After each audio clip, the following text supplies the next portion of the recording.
Hi friends, welcome back to our channel. Friends, ఇప్పటి వరకు మన ఛానల్ ఎవరైనా సబ్స్క్రైబ్ చేసుకోవాలి, తప్పకుండా సబ్స్క్రైబ్ చేసుకుని సపోర్ట్ చేయండి ఫ్రెండ్స్ ప్లీజ్. సంక్రాంతి సందర్భంగా చాలా మూవీస్ అయితే రిలీజ్ అయ్యాయి. కాకపోతే అందులో నాకే మూవీ నచ్చిందో తర్వాత చెప్తాను.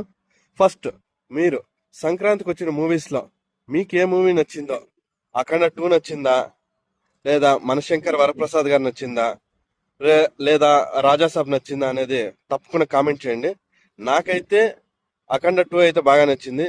నెక్స్ట్ రాజా సాబ్ కూడా చాలా మంచి స్టోరీ. అది చాలా మందికి అర్థం చేసుకోవడం అయితే రాలేదు అని నా ఫీలింగ్. మీకు ఎలా ఉందో నాకు తెలియదు కదా. ఓకే, ఇక మనశంకర్ వరప్రసాద్ గారి సినిమా గురించి వస్తే అది పెద్ద డిబేట్ చేయాలన్నమాట.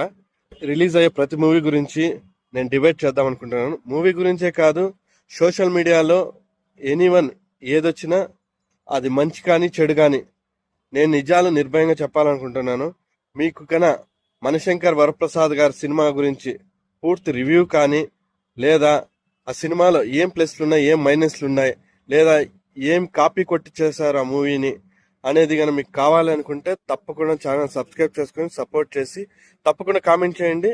తప్పకుండా ప్రతిరోజు ఒక వీడియో డిబేట్ చేసి మీ ముందుకైతే తెస్తాను. తప్పకుండా మన ఛానల్ అయితే సబ్స్క్రైబ్ చేసుకొని సపోర్ట్ చేయండి ఫ్రెండ్స్ ప్లీజ్. కొత్తగా స్టార్ట్ చేశాను, మాలాంటి వాళ్ళకి కూడా కొంచెం ఎంకరేజ్ చేయండి ఫ్రెండ్స్.